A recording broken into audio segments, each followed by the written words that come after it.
Last week, something strange happened in Tokyo. The Japanese government tried to sell $20 billion worth of bonds. In business tonight, long-dated Japanese bond yields rose from three-week lows after demand for Japanese long-term debt fell to its lowest since July. The stuff countries use to fund themselves, and almost nobody showed up to buy. Think about that for a second. This is Japan, the country that gave us Sony, Nintendo, the bullet train, an economy so sophisticated it once seemed poised to overtake America itself. And now, it can barely convince investors to lend it money. Welcome to the quiet unraveling of the world's third largest economy.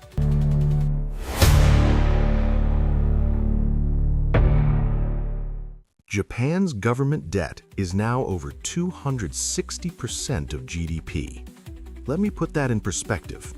Every car Toyota makes, every PlayStation Sony sells, every bowl of ramen served in Tokyo, add it all up for an entire year, and you still haven't covered even half of what the government owes.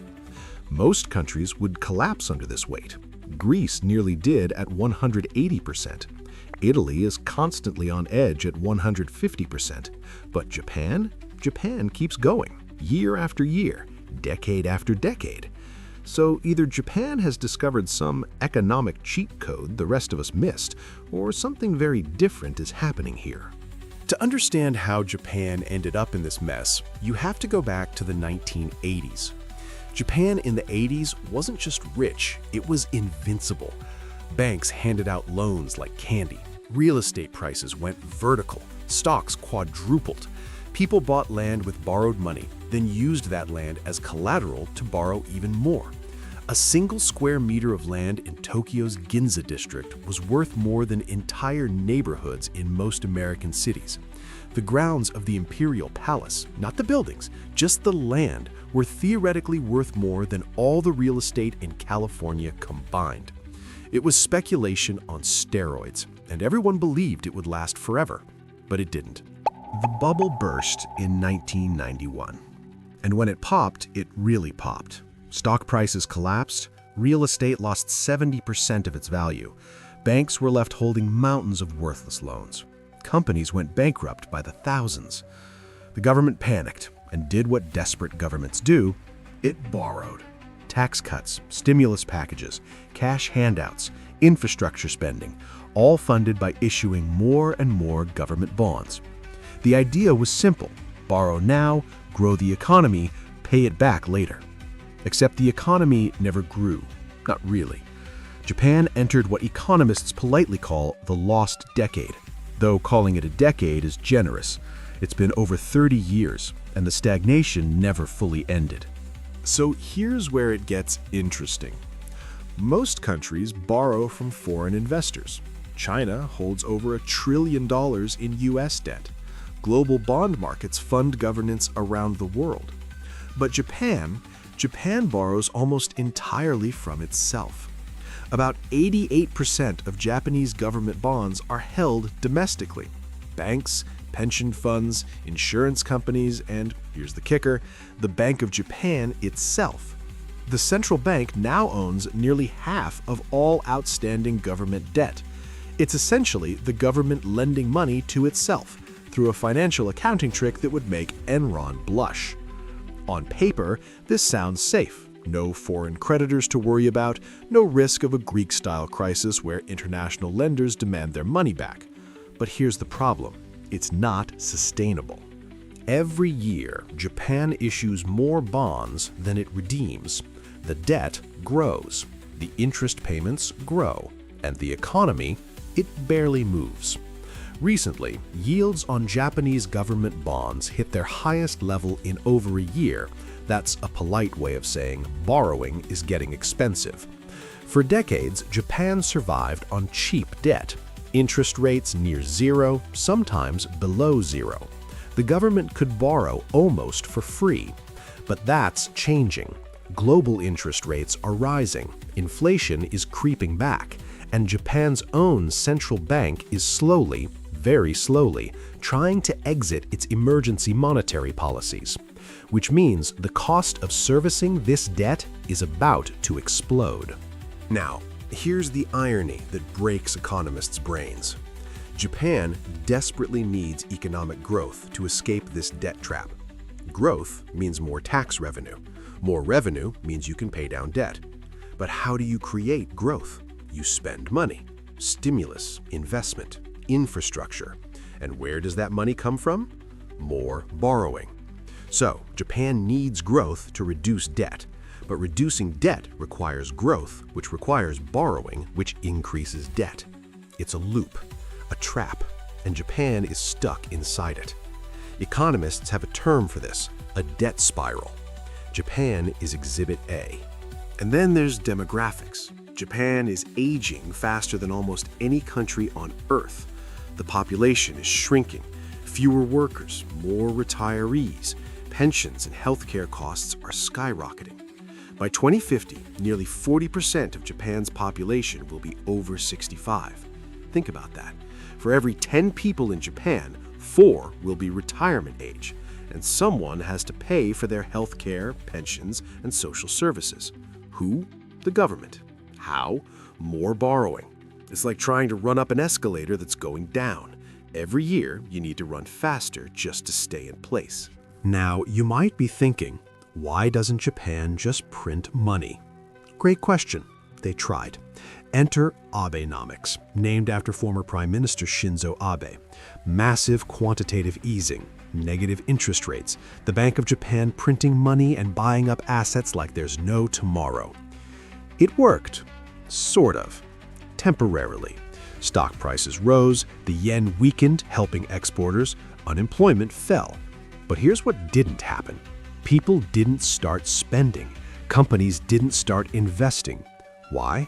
Because the scars from the 1990s never healed. Decades of stagnation taught Japanese citizens to save, not spend, taught companies to hoard cash, not take risks. The psychological damage runs deep. So, even when the government flooded the economy with money, it just sat there, circulating, slowly, cautiously, like a river clogged with debris. Here's the kicker. The Bank of Japan kept doubling down. They didn't just buy government bonds, they bought corporate bonds, stock ETFs, real estate investment trusts. The central bank became one of the largest shareholders in the Japanese stock market. Let that sink in. The central bank, the institution supposed to be independent, managing monetary policy, is now a major player in the stock market. It's not capitalism, it's not socialism, it's something else entirely. Financial life support for an economy that refuses to grow on its own. And the whole time, the debt kept piling up. And now, the experiment is ending. In 2024, the Bank of Japan finally started raising interest rates for the first time in 17 years. They're trying to exit this ultra-loose monetary policy that's been in place since the late 1990s. But here's the problem. They can't move too fast.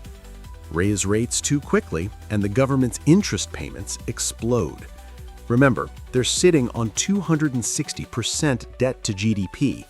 Even a small increase in borrowing costs could consume a massive chunk of the budget. It's like trying to land a plane with engines that have been running on fumes for decades. One wrong move and everything comes crashing down. The Bank of Japan is stuck. Keep rates low and risk inflation spiraling. Raise them and risk bankrupting the government. There's no good option, just varying degrees of bad. Meanwhile, inflation has returned to Japan after decades of deflation. For years, prices in Japan barely moved. Sometimes they even fell. Deflation became so entrenched that people expected it, which made it worse, because why buy today when it'll be cheaper tomorrow? But now, global supply chain disruptions, energy prices, and a weakening yen have pushed inflation above 3% for the first time in decades.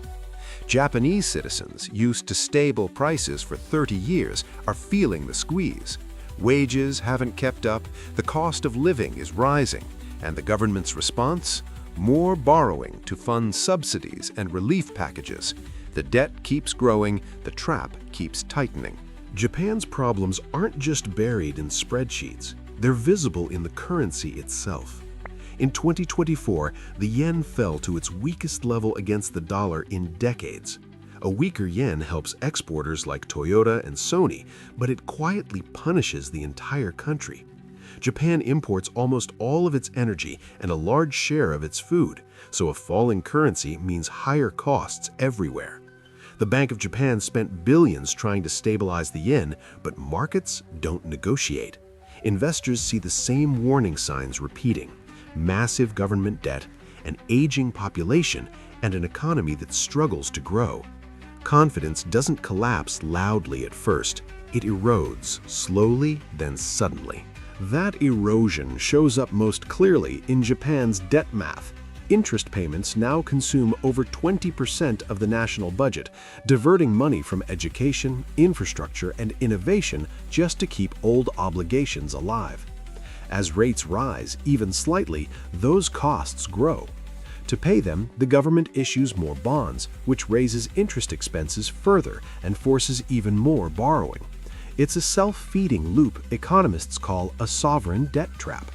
The irony is that Japan isn't poor. It holds trillions in foreign assets, but that wealth is locked away while the government keeps borrowing to survive.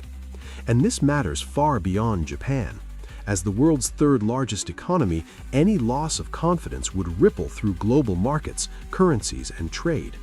No major economy has ever carried this much debt for this long without facing a reckoning. The unanswered question is whether Japan has found a new normal or simply delayed the inevitable.